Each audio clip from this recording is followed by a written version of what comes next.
내가 어느 정도 재능이 있고 어떤 전공을 하고 싶고 이 고민을 하는 과정에서 인생 설계가 들어가는데 한국은 그 사춘기 과정이 없이 최고로 낼 수 있는 퍼포먼스를 내고 그때부터 생각해가 되는 느낌이다 보니까 일단 대학부터 가. 그렇죠. 일단 대학부터 가. 오늘은 제가 수학 채널에서 뵙기 힘든 수학 천재들을 모셨거든요. 너무너무 모시기 힘든 분들인데 뭐라고 소개해야 될지 잘 모르겠어가지고 일단 본인들의 소개를 한번 들어보겠습니다. 네, 안녕하세요. 저는 조한빈 셰프입니다.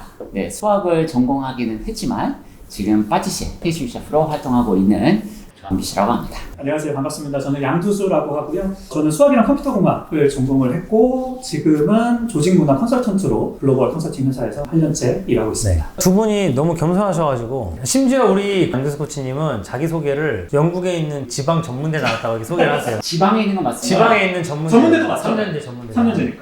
컬리지잖아요. 맞습니다. 그래서 맞아요. 두 분이 나온 학교가 저기 영국에 있는 저기 지방 전문대 나오셨는데 학교 이름을 좀 저희가 옥스퍼드셔라는 도시에 있는 옥스퍼드라고 하는 작은 학교를 나왔고요. 실제로 옥스퍼드는 이제 40개의 컬리지의 연합으로 구성되어 있어서 저는 이제 키블 컬리지라고 하는 곳을 나왔고 저는 베리어 컬리지라는 곳을 나왔습니다. 제가 두 분은 진짜 되게 모시고 싶었던 게 수학 전공은 아닌데 수학 채널 하다 보니까 또 나오신 분들도 이 수학계에 계신 분들이 많이 나온단 말이에요. 이 두 분은 옥스퍼드, 무려 옥스퍼드의 수학과 나오셨는데 지금 수학하고 상관없나요? 직접적으로 봤을 때는 전혀 상관이 없죠. 그쵸, 그렇게 보이죠. 셰프니까 베이킹 하니까 전혀 상관없는데 소프트 스킬들이 적용이 되긴 하죠. 그런 것도 들어보고 싶고 또 옥스퍼드 얘기는 사실 저도 궁금해요. 저는 뭐 이제 일본에서 유학을 했지만 이게 또 완전 다른 얘기를 들을 수 있을 것 같고 우리 셰프님은 우리 채널에 오신 게 영광일 정도 51만 유튜버세요. 두 분 다 책도 내셨고 우리 채널이 이렇게 성장했습니다. 그래서 진짜 궁금해요. 일단 제일 궁금한 거 제 생각에는 누가 옥스퍼드 수학과 나왔어. 그럼 우리는 당연히 어딘가에 수학과 교수 뭐 이렇게 돼 있어야 될 것 같은데 네, 그렇죠. 두 분은 어떻게 지금 파티시에 돼 있으시고 어떻게 또 그런 컨설턴트가 돼 있으신지 좀 궁금합니다. 사실 이 질문은 수학과를 나와서 어떤 잡을 택하냐 질문에서부터 사실 시작을 하는 건데 맞아요. 저희 일단 동기들을 봤을 때 맞아요. 동기들 혹은 같이 졸업하신 분들 수학과를 전공한 분들을 봤을 때 실제로 뭐 교수가 되거나 아니면 아카데미아로 가는 비율은 그렇게 높지는 않아요.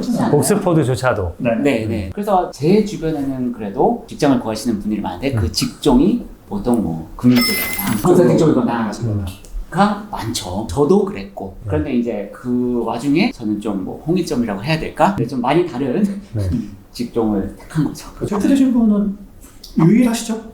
사실 유일할 뿐만 아니라 앞으로는 안 나올 겁니다. 요식업 사업을 하시는 분이 있을지도 모르겠어요. 네. 그거를 사업으로 비즈니스 경영적으로도 할 수 그렇죠. 있겠지만 직접 이렇게 요리를 배워서 하시는 분은 본인이 파티샤가 되신 분은 앞으로도 안 나올 거라고 봅니다. 그게 엄청난 트랜지션이기도 하고 맞아요. 뭐 어떻게 보면 용기가 필요하기도 하고 어떻게 보면은 그냥 아무 생각 없어야 되고 그런 것 같아요. 학교를 다닐 때부터 뭐든지 그냥 호기심이 가면 도전해야 되는 스타일이 대학 때부터 되게 많은 경험을 하셨고 그 과정에서 본인의 적성을 찾아서 선택하신 게 아닐까 그런 생각이 들어서 무려 앨범도 내셨다고 아까 제가 들었는데 근데 이 정도면 과를 잘못 가신 건 아닌가요? 제가 수학 빼고는 다 했습니다. 수학을 좋아하시긴 했던 거잖아요. 좋아하고 잘하고. 그것도 사실 우리 두수 분이랑 같이 얘기해야 되는 게 고등학교 때까지는 저희가 수학을 잘했어요. 그렇죠? 그럼요. 고등학교 때는 우리 잘했어요. 하지만 대학에 딱 가니까 뭐 수학이 싫어졌다는 이제 구체적인 얘기고 1차적으로는 잘하는 분들이 정말로 많았습니다. 저희 학교 온 친구들의 딱 그 이제 스탠더드 디비에이션을 보면 가운데 중간에 한 80% 해당하는 친구들은 거의 비슷할 텐데 어떤 생각을 하냐 하면 고등학교 때까지 내가 천재인 줄 착각했던 근데 대학을 와보니까 내가 지극히 평범했던 평범에 약간 못 미칠 수도 있겠다라는 생각을 하는 위치에 서는 친구들이 그 그룹에서 네. 그리고 학교에 가서 주위를 둘러보면서 나는 내가 이 학교에 왜 왔는지 모르겠다라고 말하는 1학년들이 되게 많습니다. 저희 다 그랬었고 그래서 수학을 고등학교 때까지는 분명히 잘하고 막 선배들도 알려주고 막 이러면서 되게 뛰어나다라고 믿었었으나 우물안 개구리라는 표현이 무엇인지를 체감했던 뭐 그런 경험이라고. 이게 제 동생도 사실 수학 전공이에요. 제 동생이 한 얘기가 나는 수학과 가서 이제 순포자 됐다. 그럴 수 있어요. 이게 합니다. 무슨 말인지 저희는 공감을 하죠. 또 학교를 떠나서 과 자체가 좀 그래요. 일단 이거 너무 재미있는 얘기니까 좀 나중에 아껴두고 우리 두수 코치님도 잠깐 지금의 자배 이렇게 되셨는지.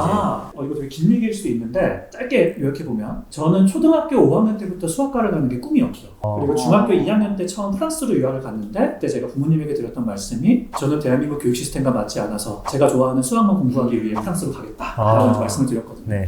그래서 저는 대한민국 교육을 바꾸고 싶다라는 꿈을 그 중2, 중3 시기부터 이제 갖고 있었던 사람이었어요. 중2, 중3 때. 원래 고등학교 때까지의 목표는 이제 옥스퍼드 수학과를 가고 영국은 3년이니까 3년 만에 끝내고 또 옥스퍼드는 4년을 하면 석사가 나오거든요. 네. 그 4년 동안의 석사를 마치고 그 당시에 학교 선생님이 저에게 바람을 넣었던 게 진짜 똑똑하고 유능한 친구들은 박사를 2년 만에도 끝낸다. 그래서 6년 만에 와, 다 끝내겠다. 6년은 진짜 빠르면 26이면 졸업하고 이제 박사를 딸 수가 있다라는 호황된 꿈을 저한테 심어주신 거죠. 지금 학석 박을 6년 안에 그렇죠. 끝내겠다. 네, 말도 안 되는 꿈을 꿨었는데 대학을 가고 깨달았죠. 박사만 13년 하는데 하는 분이 계세요. 그래서 이제 그런 꿈을 꿨었으나 여러 가지 일들이 있었고 1학년 1학기를 다니면서 박사는 내 길이 아닐 수도 있겠다. 그걸 시작해서 근데 이제 열심히 해보고 싶었는데 졸업학년 3학년이 됐을 때 뭐 건강이 안 좋아지고 여러 가지 이슈들이 생기면서 이 의학 강북이라고 할 수 있는 대한민국에서 생활을 해야겠다. 학사를 졸업하고 한국으로 들어오게 됐어요. 그래서 들어오고 나서 어떤 일을 하면서 살아가야 될까라고 생각을 했을 때 내가 교육을 바꾸고 싶은 마음이 있는데 교육을 바꾸기 위해서 5년만 남았다고 생각을 한다면 내가 뭘 할 수 있을까라고 했을 때 그냥 필드로 뛰어들어야겠다라고 생각을 해서 학교에 있거나 교육계에 있으면서 교육을 바꾸는 건 굉장히 어렵겠구나라는 오히려. 그래서 이것도 되게 스토리가 많지만 어쨌든 그런 결론에 도달하면서 특히나 문화와 인식면에서의 문제가 더 크다고 보거든요. 뭔가 불안을 조장하고 여러 가지 그런 것들. 그래서 그런 대중들이 가지고 있는 인식을 바꾸는 데 있어서는 이 사회에서 어떤 혁신을 만들고 이런 일을 했을 때 더 큰 변화를 교육에서도 만들 수 있겠다라고 생각을 하면서 고민을 하고 뭐 공부도 하고 하는 과정에서 이제 전문 코치가 되는 과정을 먼저 시작했고 그리고 코칭 기반으로 컨설팅을 하는 회사로 이제 스카웃이 되면서 컨설팅 회사에서 지금 이제 한 8년 가까이 일을 하고 있습니다. 근데 제가 궁금한 게 두 분 다 옥스퍼드 수학과잖아요. 지금의 작업을 택하실 때 그게 안 아까워요? 뭐 항상 있죠. 네. 그거는 어쩔 수 없는 거지만 뭐 너무 당연한 건데 그 말을 하는 분들이 제 인생을 대신 살아줄 게 아니면 그들에게 결정권을 줄 수는 없는 부분이고 저는 뭐 아까 말씀드렸지만 어려서부터 대한민국 교육에 대해서 기여하고 싶고 뭐 바꿔나가고 싶은데 일조하고 싶은 마음이 있었기 때문에 저는 처음부터 제 길을 그냥 쭉 가고 있는 거예요. 바꾼 적이 없어요. 남들이 보기에는 옥스퍼드 수학과가 일단 종착지점 느껴지지만 그게 종착지가 아니었던 거죠. 흘러가는 길 중에 그게 목적지는 아니었다. 그러니까 이 얘기를 하면 이제 커리어 체인지에 대한 그게 이제 맞아요. 지금 이제 논점인데 저 같은 경우는 워낙 달라졌잖아요. 또 이제 제 커리어에 대해서 조금 이제 말씀을 드리면 더 이해가 잘 될 수도 있는데 제가 이제 대학을 졸업을 하고 직장을 갔어요. 근데 저도 남들이 다 가듯이 금융권에 가서 증권사에서 3년을 일했어요.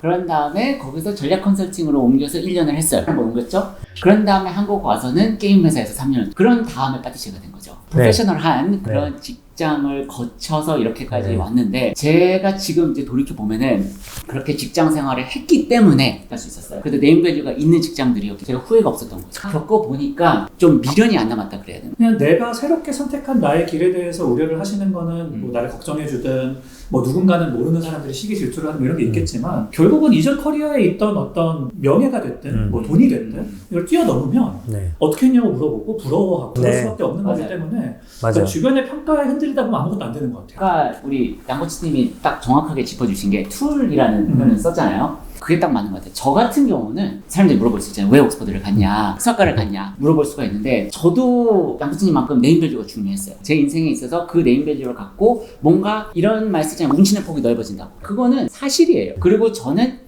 직장을 좋은 데를 들어가는 게 제 인생의 큰 목표기도 했어요. 그러니까 저는 개인적으로 내가 사회생활을 하면서 돈을 버는 그 기간이 더 길기 때문에 앞쪽에서 제대로 파운데이션을 안 잡아놓으면 뒤쪽이 힘들어지는 것 같아요.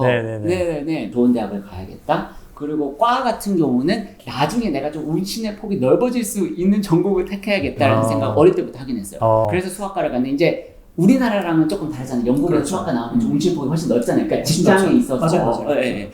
그래서 저는 이제 수학과 간 것도 있고. 그러니까 되게 재밌었던 게 인식이 한국에서는 수학과를 나오면은 교수가 되거나 아니면 강사가 되거나 뭐 둘 중에 하나인 거예요. 전공을 살리려면. 근데 그 당시에 저희 입학할 때가 이제 수학 그리고 이제 고전학, 클래식스 이런 되게 인문학적이거나 철학에 가까운 되게 고전 학문들이 각광받던 시기였어요. 왜냐하면 기업들 자체에서 와서 빠르게 배우고 빠르게 이제 할 수 있는 사람들을 뽑다 보니까 학습 능력을 오히려 전문 기술이 필요하지 않은 모든 영역에서는 그런 수학, 철학, 인문학, 류의 전공들이 더 좀 인정을 받던 시기였죠. 그때가 2000년대 중반 요 시기였습니다. 두 분 들어보니까 우리가 일반적으로 알고 있는 인식이 좀 다른 것 같아요. 한국은 대학 간판을 되게 중요하게 생각하고 외국은 안 그래라고 이제 사람들이 생각하는데 영국도 그렇구나. 그거를 저는 또 언제 느꼈냐면 직장 가서 느꼈어요. 첫날 봤는데 누가 있었냐면 같은 베이디얼, 같은 기술, 같은 수학과 우리 10명이 같이 있는데 그 친구, 그 여자애가 거기 있는 거예요. 여기서 궁금한 게 있어요. 네. 한국이 대학 서열화 때문에 교육이 망가졌다고 생각하시는 분들 많아요. 지금 얘기 들어보면 영국도 좋은 대학에 대한 그 갈망이 엄청 큰 거잖아요. 그렇습니다. 근데 왜 다를까요? 한국 교육은? 앞에 질문이랑 같이 제가 답을 드리고 싶은 건 영국도 학교의 서열화, 그러니까 학교의 이름에서 어떤 집착하는 그런 것들이 좀 작지 않구나 결코 라고 느꼈던 게 저는 지원할 때였어요.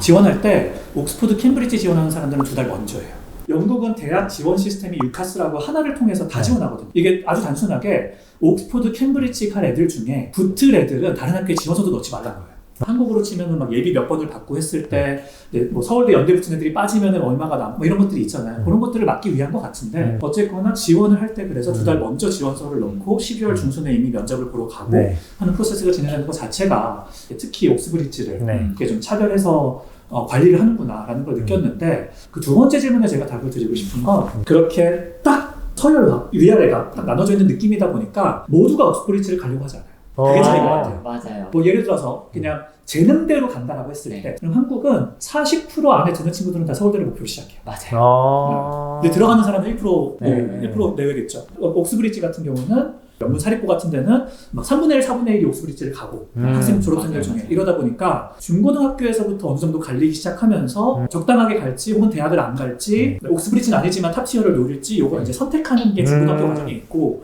사춘기를 거치면서 내가 어느 정도 재능이 있고 어떤 전공을 하고 싶고 이 고민을 하는 과정에서 인생 설계가 들어가는데 한국은 그 사춘기 과정이 없이 일단 무조건 달려서 일단 가야 되고 내가 가지고 있는 재능이나 방향성이나 뭐 기질이나 내 호불호가 뭔지와 전혀 상관없이 일단 달려서 최고로 낼 수 있는 퍼포먼스를 내고 그때부터 생각해가 되는 느낌이다 보니까 일단 대학부터 가. 그렇죠. 일단 대학부터 가. 그래서 경쟁은 치열해지고 과도해지다 보니까 뭐 여러 가지 말씀하신 문제들이 또 발생할 수도 있고 그렇지 않을까.